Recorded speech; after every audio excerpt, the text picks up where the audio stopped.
Hi, my name's Scott Barnard. I'm a portfolio manager on the multi-asset team at Westwood, and we wanted to give you a brief update on the markets following an eventful November 2024. If we look at market returns for the month, you'll see a extremely positive month for all risk assets. Now, we all remember we had a couple of events in November that everyone was looking forward to. They're now in the rearview mirror. First and foremost, we had the presidential election results, which resulted in Donald Trump winning the election by pretty wide margins, much more than many people in the markets expected. Risk assets really took off following these results. If we look at the month-to-date and year-to-date returns, you'll see the S&P 500 returned almost 6% in November. That's the best month so far in 2024 and the best month since November of 2023. Year-to-date returns, the S&P is up 28%. Pretty remarkable following last year where we were up north of 25% as well. One important dynamic within the markets in November was a broadening of equity performance away from just the mega cap tech stocks.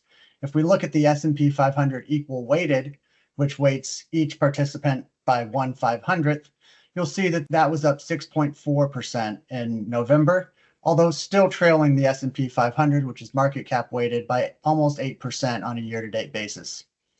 Another part of the market that performed extremely well were small cap stocks. So if we look at the Russell 2000, you'll see this was up almost 11% in November. Year to date, only up 20%. So still some room to run relative to the larger cap S&P 500. Looking at some of the other sectors within equities, we don't see big divergences between the growth and value sectors in November. Both performed equally well, up roughly 6.5% in November. Turning to fixed income markets, we also saw positive returns. We have the aggregate index was up just over 1%, investment grade corporates up 1.3%, and high yield bonds up 1.15%. On a year-to-date basis, high yield bonds continue to be some of the best performers in fixed income, posting returns north of 8.5%. High yield bonds have benefited from a shorter duration profile than investment grade corporates and a lower default rate environment, which has led to bond spreads tightening for both investment grade and high yield, but even more so by high yield bonds. If we look at some of the yield moves during the month, ultimately bond yields ended the month lower, but this masks some of the intra-month volatility as yields initially moved higher following Donald Trump's election and at one point reaching a level of 4.45% before ending the month at 4.17%.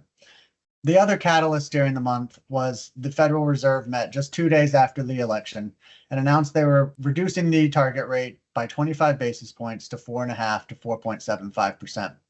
Jerome Powell was clear at his press conference that they continue to view the target rate as being above neutral, meaning they think it's in restrictive territory, and they expect to continue to reduce the target rate at upcoming meetings.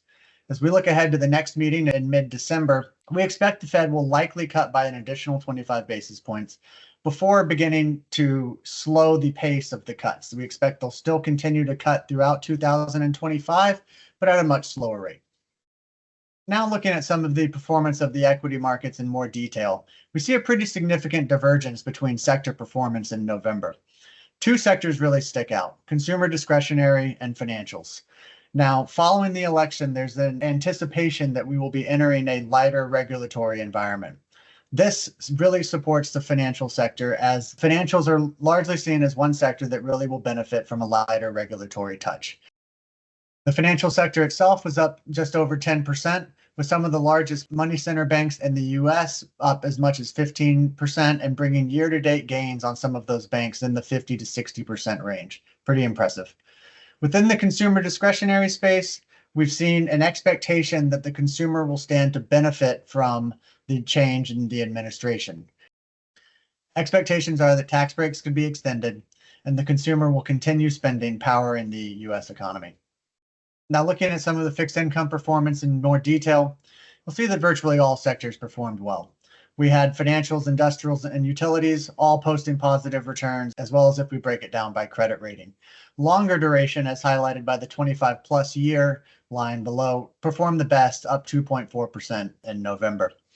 If we look at corporate credit spreads within each sector, you can see that each one was tighter by roughly 5 or 6 basis points. This chart shows total returns throughout the month of November for pieces of the equity market. The lightest blue line is the Russell 2000. You can see how this performed extremely well on November 5th and November 6th as the election results came in. Performance continued to be positive for another few days before giving up some of those gains, but ultimately ending the month, as we saw earlier, almost up 11%. The other three components we show below, the S&P 500, the S&P equal weighted, and the NASDAQ 100, all performed similarly, performing well following the election results and ultimately holding on to those gains at the end of November. This next chart highlights investment grade corporate spreads, which reached new tights since the Clinton administration during the month of November, reaching a level of plus 74 basis points at one point. At the end of the month, they were slightly wider at plus 78, but these are still lows that we had not seen all century. Now, if we look at this chart, the green line below highlights that low point that we just recently reached. We can see that at other times we have come close to these levels.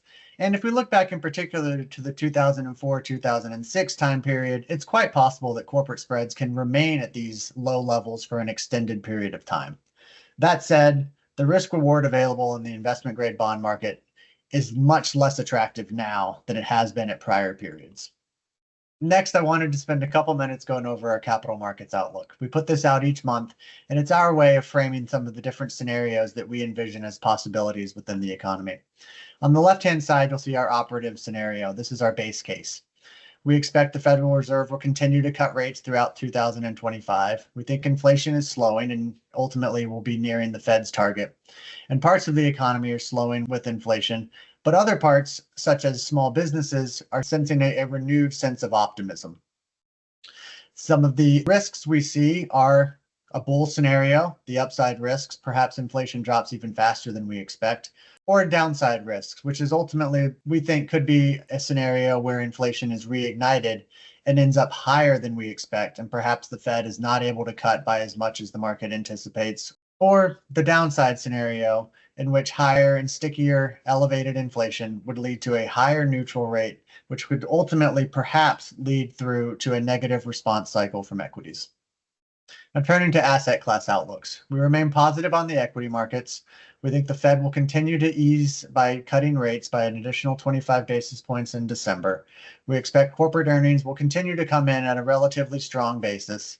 And we think ultimately multiples have room to expand as well, particularly away from the mega cap tech in sectors such as small to mid cap and other sectors such as financials and energy, where multiples still have room to recover relative to history. Turning to fixed income markets, our outlooks are neutral. As we've covered, corporate credit spreads are tight. We think we can likely stay here for some time, but the risk reward just isn't as attractive as it once was. Within interest rates, we think the front end of the yield curve, the 2 to 5 year, will likely move lower as the Fed continues to cut rates. The 10-year we expect to be relatively range bound in this 4 to 4.5% area that we've been trading in for the last couple months.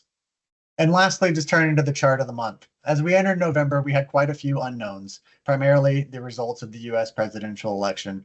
This is now in the rearview mirror. The VIX index, as we show, is often called the fear index. And we can see this has dropped by a fairly large margin following the election results. This lowering of policy uncertainty is good for the corporate investment landscape, and we think will ultimately continue to drive equity markets higher. Thank you very much. This concludes our November 24 recap. If you have any questions, please reach out to your advisor and we'll be happy to help as best we can. I hope everyone's able to spend some time with loved ones during the upcoming holiday season, and we'll see you next month for the December 2024 recap. Thank you.